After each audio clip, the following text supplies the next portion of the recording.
पुराने समय की बात है। एक राजा थे, उनके 4 बच्चे थे। चारों बच्चे आपस में हमेशा लड़ाई झगड़ा करते थे। राजा इससे बहुत खिन्न रहते थे। वो सोचते थे कि हमारे न रहने के बाद हमारे बच्चे कैसे रहेंगे, बड़ी दिक्कत इनको आएगी। बहुत चिंतित रहते थे।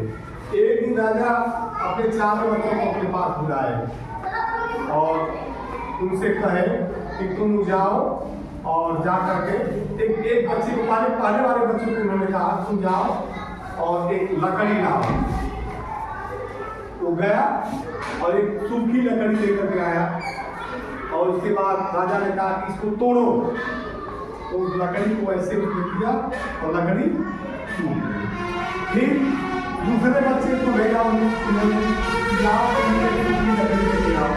वो अभी गया, आया लेकर के उससे भी कहे राजा कि इसको तोड़ो। वह लकड़ी को तोड़ दिया। बच्चों बारी से चारों बच्चों को ऐसे राजा ने भेजा और सब लोग एक लकड़ी लेकर के आए और राजा उसे कह के तोड़ो, चारों ने तोड़ दिया। फिर राजा ने कहा तुम जाओ और एक सूखी लकड़ियां लेकर के फिर आओ। चारों गए और फिर एक सूखी लकड़ी लेकर के आए। राजा चारों लकड़ियों को एक में रख करके बंडल बना दिया और उसके बाद एक लड़के को दिया, तुम इसको तोड़ो। वो लड़का नहीं तोड़ता। फिर बाकी चारों लड़कों को दिया उस लकड़ी को, कोई नहीं तोड़ता।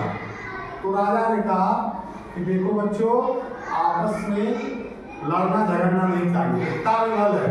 जब लकड़ी अकेले थी तो आप उसको तोड़े तो टूट गई। जब चारों लकड़ियां आपस में मिल गई तो किसी ने नहीं तोड़ पाया।